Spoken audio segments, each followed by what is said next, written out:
Sir, తెలంగాణలో phone ట్యాపింగ్‌కి సంబంధించిన వ్యవహారం చాలా ముదిరిపోతుంది. దానికి సంబంధించి చాలామంది ఉన్నతాధికారులు కూడా అరెస్ట్ అయిన పరిస్థితి సార్. దీన్ని ఎలా చూస్తారు? అదేవిధంగా ఆంధ్రప్రదేశ్‌లో కూడా ప్రతిపక్ష నాయకుల ఫోన్‌లు ట్యాప్ అయ్యింది. దాని వెనక వైఎస్ భారతి ఉన్నారన్నట్టుగా వార్తలొస్తున్నాయి. దీని గురించి ఏం చెప్తారు సార్? ఇప్పుడు దొరికిన వాడు దొంగ.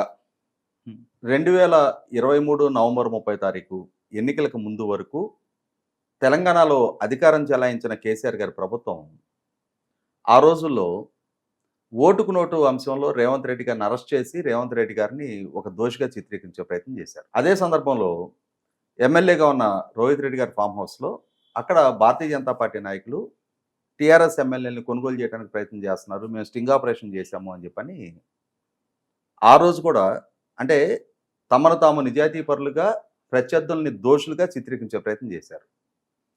ఈ రెండు సందర్భాల్లో కూడా తెలంగాణ సమాజంలో ఆ రోజుల్లో ఏంటంటే తెలంగాణ ఎమోషన్ మాటున కేసీఆర్ గారు ఏం చేసినా చరమణ అయిపోయింది. కానీ కొంతమందిలో ఉన్న అనుమానం ఏంటి అంటే ఈ కీలక సమాచారం కేసీఆర్ గారికి ఎలా చేరుతుంది అంటే వ్యక్తులకు సంబంధించిన సంభాషణలు, వ్యక్తులు మాట్లాడుకుంటున్న అంశాలు, కీలకమైన నాయకులు మాట్లాడుకుంటున్న అంశాలు కేసీఆర్ గారికి ఎలా చేరుతున్నాయి. ఆ రోజుల్లో తెలంగాణ హోమ్ మినిస్టర్గా ఉన్న నాయన నరసింహారెడ్డి గారు బాహాటంగా మీడియాలోకి వచ్చి ఆంధ్రప్రదేశ్ ముఖ్యమంత్రి చంద్రబాబు నాయుడు గారికి సంబంధించిన కాల్ రికార్డ్స్ మా దగ్గర ఉన్నాయి అని చెప్పని మీడియాలో చెప్పడం జరిగింది. వాస్తవంగా అది చాలా నేరపూరితమైన చర్య. అది అంటే ఆంధ్రప్రదేశ్ చీఫ్ మినిస్టర్గా ఉన్న చంద్రబాబు నాయుడు గారు ఫోన్ ట్యాప్ చేసినట్టే కదా. ఆ అధికారం ఈ ప్రభుత్వానికి ఎవరు ఇచ్చారు? ఏంటంటే ఆ 10 సంవత్సరాల పాటు అధికారం మాటున ఇవన్నీ కవరప్ అయిపోయినాయి. ఇవాళ అధికార మార్పిడి జరిగింది. అధికార మార్పిడి జరిగిన తర్వాత తేటతనవుతున్న వాస్తవాలు, విస్తుగొలిపే వాస్తవాలు బయటకు వస్తూ ఉన్నాయి.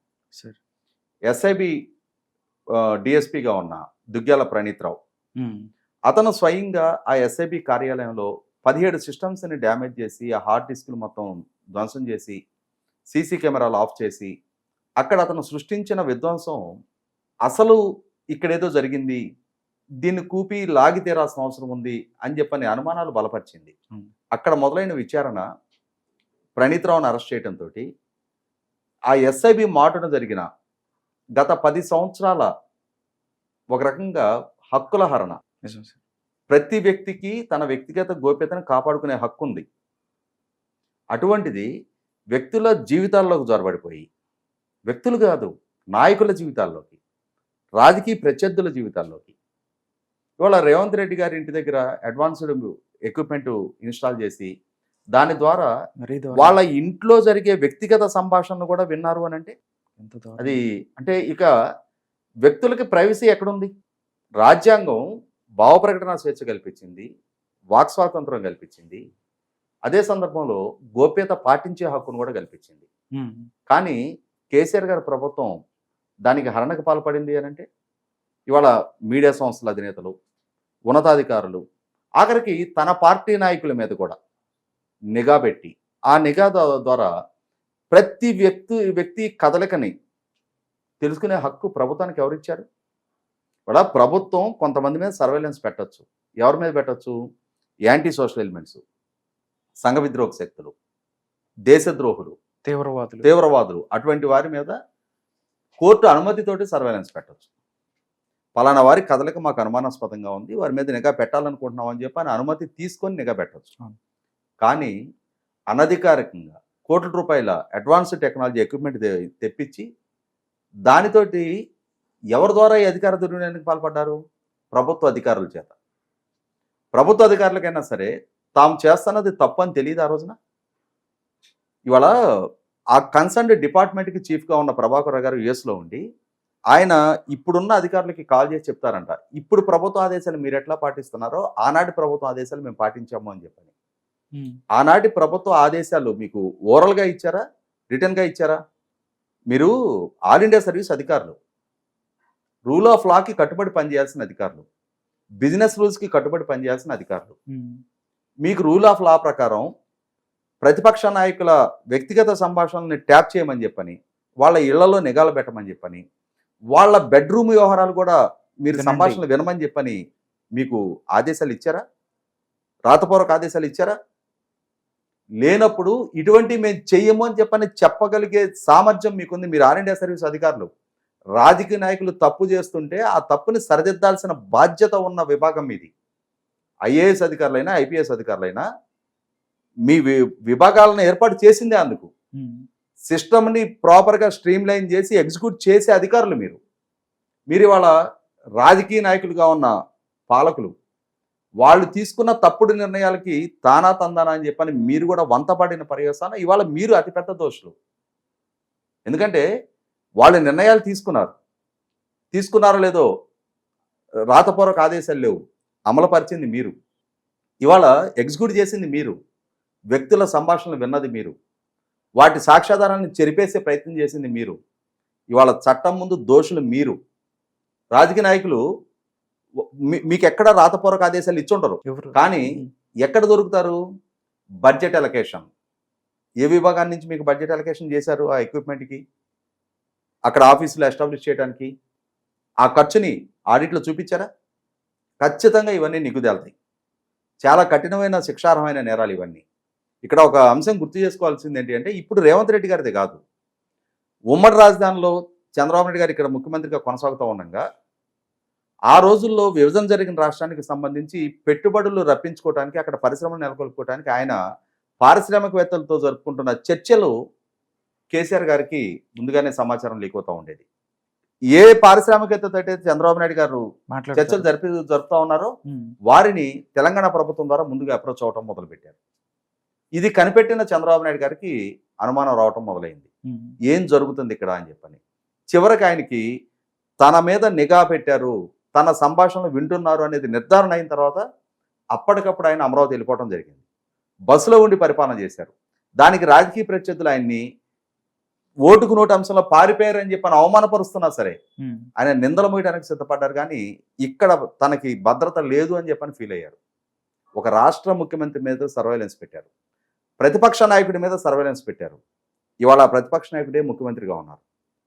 100కి 100 పాళ్ళు తెలంగాణ సమాజంలో చాలామంది కీలక నాయకులు, చాలామంది ఉన్నతాధికారులు, చాలామంది ఉద్యమకారులు, ప్రశ్నించే తత్వం ఉన్న చాలామంది మీద ప్రభుత్వం సర్వేలెన్స్ పెట్టింది. ప్రజాస్వామికవాదుల మీద సర్వేలెన్స్ పెట్టింది. సంఘ విద్రోహ శక్తుల మీద పెట్టాల్సిన సర్వేలెన్స్ డెమోక్రటిక్ స్పిరిట్ తోటి ప్రజా జీవితంలో కొనసాగుతున్న రాజకీయ నాయకుల మీద సర్వేలెన్స్ పెట్టారు. ఇది 100కి 100 పాళ్ళు ఆక్షేపణీయం, ఒక రకంగా నేరపూరిత చర్య. అది ఖచ్చితంగా దానికి కఠిన చట్టాలు ప్రయోగించాలి, కఠిన చర్యలు తీసుకోవాలి, శిక్షలకు గురి చేయాలి. ఇదే వరవడి ఆంధ్రప్రదేశ్ రాష్ట్రం కూడా ఏం అతీతం కాదు. మీరు గమనించుకుంటే కొన్ని నెలల క్రితం నెల్లూరు రూరల్ ఎమ్మెల్యే కోటరెడ్డి శ్రీధర్ రెడ్డి గారు స్వయాన మీడియాకు వచ్చి చెప్పడం జరిగింది, నేను నా స్నేహితుడితో మాట్లాడిన సంభాషణని ఆడియో క్లిప్ నాకు ఇంటెలిజెన్స్ చీఫ్గా ఉన్న సీతారామాంజనేయులు గారు పంపించారు. అంటే ఏంటి అర్థం? అక్కడ నేను నా స్నేహితుడు మాట్లాడుకున్నది సీతారామాంజనేయులకి ఎట్లా చేరింది? సీతారామాంజనేయులు నేను ప్రశ్నించా, మీరు సర్వేలెన్స్ పెడుతున్నారా, మీరు ట్యాప్ చేస్తున్నారా అని చెప్పని ఆయన స్పష్టమైన సమాధానం ఇవ్వలేదు. తిప్పుకోలేక మీ స్నేహితుడే మాకు ఇచ్చాడు అని చెప్తున్నారు. మా స్నేహితుడు ఇవ్వలేదు, ఖచ్చితంగా మా ఫోన్లో ట్యాపింగ్కి గురవుతున్నాయి అని చెప్పని ఒక అధికార పార్టీ శాసనసభ్యుడు మీడియాలోకి వచ్చి చెప్పడం జరిగింది. అంటే ఇక్కడ ప్రభుత్వం తన పార్టీ శాసనసభ్యుల మీద ట్యాప్ చేస్తుంది. గతంలో గౌరవ హైకోర్టు న్యాయమూర్తి చెప్పడం జరిగింది, మా ఫోన్లు ట్యాప్ అవుతున్నాయి అని చెప్పని అనుమానం మాకు కలుగుతుంది అని. అంటే ఎక్కడికి దారితీస్తుంది ఇది? నాకు స్పష్టంగా తెలిసిన ఒక సంఘటన తెలుసు నాకు. గుంటూరు జిల్లాకు సంబంధించిన ఒక వైసీపీ కీలక నాయకుడు, ఆయన ఒక నియోజకవర్గానికి ఇన్ఛార్జ్గా ప్రకటించారు ముందు. తర్వాత ఆయన్ని తప్పించారు. తప్పించిన తర్వాత ఎందుకు తప్పించారు, నాకు అవకాశం ఇవ్వండి అని చెప్పని ఆయన వాళ్ళ నాయకుడిని అర్థించడానికి ఎన్నిసార్లు ప్రయత్నం చేసినా కనీసం ఆ గేటు ఛాయలకు కూడా ఆయన రానివ్వాల, ఆయనకు అపాయింట్మెంట్ ఇవ్వాల, ఈ రోజు వరకు అపాయింట్మెంట్ ఇవ్వాల. విషయం ఏంటి అని చెప్పని ఆరాధిస్తే తేలింది ఏంటంటే, ఈ నాయకుడు ఇంకొక తెలుగుదేశం పార్టీ మాజీ శాసనసభ్యుడితోటి ఫోన్ సంభాషణ జరుపుతూ జగన్మోహన్ రెడ్డి గారి గురించి కించపరిచే మాటలు మాట్లాడారంట. అంటే ట్యాపింగ్లో ఫోన్ ట్యాప్ చేస్తే ఈయన సంభాషణలు జగన్మోహన్ రెడ్డి గారికి రీచ్ అయింది. పలానా నాయకుడు మీకు క్రెడిబుల్ లీడర్ కాదు, అతను ప్రత్యర్థి పార్టీ నాయకుడి దగ్గర మిమ్మల్ని గురించి కించపరిచి మాట్లాడుతున్నాడు అని. అంటే ఇక్కడ జగన్మోహన్ రెడ్డి గారు జగన్మోహన్ రెడ్డి గారిని కించపరిచే మాటలు వాళ్ళ పార్టీ నాయకుడు ఆయన మాట్లాడడం తప్పే, కానీ ఆయన వ్యక్తిగత గోప్యతకు భంగం కలిగించే హక్కు మీకు ఎక్కడుంది? ఆయన ఫోన్ ట్యాప్ చేసి ఆ సంభాషణ వినే అధికారం మీకు ఎవరిచ్చారు? 100కి 100 పాళ్ళు ఇవాళ తన పార్టీ నాయకుల సంభాషణలో వింటున్న దగ్గర ప్రతిపక్ష నాయకుల ఫోన్లు ట్యాప్ చేయరా? డెఫినెట్లీ. ఖచ్చితంగా ఎప్పటి నుంచో ఆంధ్రప్రదేశ్ రాష్ట్రంలో ప్రతిపక్ష నాయకుల నుంచి ఈ ఆరోపణలు వస్తూనే ఉన్నాయి. గతంలో తాము చేస్తున్న తప్పుని కప్పిపుచ్చుకోవడానికి చంద్రబాబు నాయుడు గారు పెగాసస్ స్పైవేర్ సాఫ్ట్వేర్ వాడారు, ఆయన కొనుగోలు చేశారు, కొన్నారు అని చెప్పని వెస్ట్ బెంగాల్ అసెంబ్లీలో మమతా బెనర్జీ గారు స్పష్టం చేశారు అని చెప్పని ఒక ఆరోపణ చేశారు.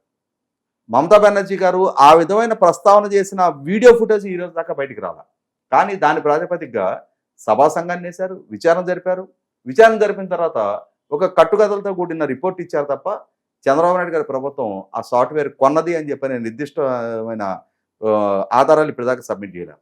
కానీ జగన్మోహన్ రెడ్డి గారి ప్రభుత్వం మాత్రం ఇప్పుడు అధికారం మాట ఈ రోజు బయటపడకపోవచ్చు. కానీ ఖచ్చితంగా ఎలా అయితే కేసీఆర్ గారి ప్రభుత్వం అధికారం కోల్పోయిన తర్వాత ఈ విస్తుగొల్పే వాస్తవాలను బయటకు వస్తున్నాయో, రేపు జగన్మోహన్ రెడ్డి గారికి కూడా అధికారాంతం అనేది ఒక డేట్ ఉంటుంది. ఆ డేట్ తర్వాత ఆయన ప్రభుత్వం పాల్పడిన ఈ అకృత్యాలు, ఈ అరాచకాలు, ఈ ఉల్లంఘనలన్నీ కూడా ఆయనకి సహకరించిన ప్రతి అధికారి కూడా చట్టం ముందు ఇప్పుడు ఎట్లయితే ప్రణీత్ రావు, తిరుపతన్న వంటి వాళ్ళు ఇక్కడ ఎక్స్పోజ్ అవుతా ఉన్నారో, అట్లాగే ప్రభాకర్ రావు వంటి ఇంటెలిజెన్స్ చీఫ్లు ఎక్స్పోజ్ అవుతా ఉన్నారు. అంతటి స్థాయిలో ఆంధ్రప్రదేశ్ రాష్ట్రంలో కూడా అక్కడ అధికారులు కూడా ఎక్స్పోజ్ అవడం ఖాయం. రాజకీయ నాయకుల ఫోన్లు, లేకపోతే ప్రతిపక్ష నాయకులు, లేకపోతే వాళ్ళ పార్టీలోనే హరీష్ రావు గారు వాళ్ళ వైఫ్ ఫోన్ కూడా ట్యాప్ చేశారని కూడా వచ్చింది సార్. కానీ చాలా మంది హీరోయిన్ల ఫోన్లు ట్యాపులు చేశారు. హీరోయిన్లు అంటే వీళ్ళకి సంబంధం లేని వ్యక్తుల ఫోన్ కూడా ట్యాప్ చేసినంటే అంటే వాళ్ళ మీద అపనమ్మకం ఉందా? వాళ్ళ దగ్గర నుంచి ఏం సమాచారం వస్తుందని అనుకోవచ్చు సార్. దీని గురించి ఏం చెప్తారు? ఇక్కడ ఒక వాస్తవ పరిస్థితి ఏంటి అంటే, ఎస్ఐబిలో పనిచేసిన కీలక అధికారులు ఈ ఫోన్ ట్యాపింగ్ ద్వారా వ్యక్తుల్ని బ్లాక్మెయిల్ చేసి డబ్బు సంపాదించారు అని చెప్పని వార్తలు వచ్చినాయి. అదే సందర్భంలో ఇవాళ పారిశ్రామికవేత్తలు, కాంట్రాక్టర్ల మీద కూడా ట్యాపింగ్ చేసే వాళ్ళకి సంబంధించిన బలహీనతల్ని ఎక్స్‌ప్లాయిట్ చేసుకొని ఇవాళ భారతీయ జనతా పార్టీ, తృణమూల్ కాంగ్రెస్ తర్వాత 1,200 కోట్ల రూపాయలు ఎలక్ట్రల్ బాండ్స్ టీఆర్ఎస్ పార్టీకి దక్కాయి అని అంటే ఏ విధంగా దక్కాయి? ఓకే. చానల్స్ ఈ విధంగానే చేసుకున్నారు వాళ్ళు. 100కి 100 అక్రమ మార్గాల్లో ఆర్థికంగా బలోపేతం అయ్యారు. పార్టీ పరంగా బలోపేతం అయ్యారు, వ్యక్తుల పరంగా బలోపేతం అయ్యారు. ఇవాళ వైట్ అమౌంట్లో మనకి 1,200 కోట్లు కనిపిస్తా ఉంది. బ్లాక్ అమౌంట్లో ఎంత వచ్చి ఉండొచ్చు? 100కి 100 ప్రభుత్వాన్ని, అధికారాన్ని దుర్వినియోగపరిచి తమ వ్యక్తిగత స్వార్థానికి వాడుకున్నారు. ఖచ్చితంగా సినిమా ఇండస్ట్రీ వాళ్ళైనా, కుటుంబ సభ్యులైనా, ఎవరు హరీష్ రావు గారు ఎవరు? ట్రబుల్ షూటర్గా, ఆ పార్టీలో ట్రబుల్ షూటర్గా, ఆ పార్టీలో సమస్యలు తలెత్తిన ప్రతి సందర్భంలో కూడా ఆయన్నే ప్రయోగించేవారు. చివరికి ఆయన మీద కూడా నిఘా పెట్టారు అని అంటే 100కి 100 కేసీఆర్ గారు, కేటీఆర్ గారు ఈ ఇరువురి ఆదేశాలతోటి వాళ్ళ అదుపాజ్ఞల్లోనే ఈ మొత్తం వ్యవహారం నడిచిందనేది ఇవాళ మొత్తం తెలంగాణ సమాజానికి అర్థమవుతా ఉంది.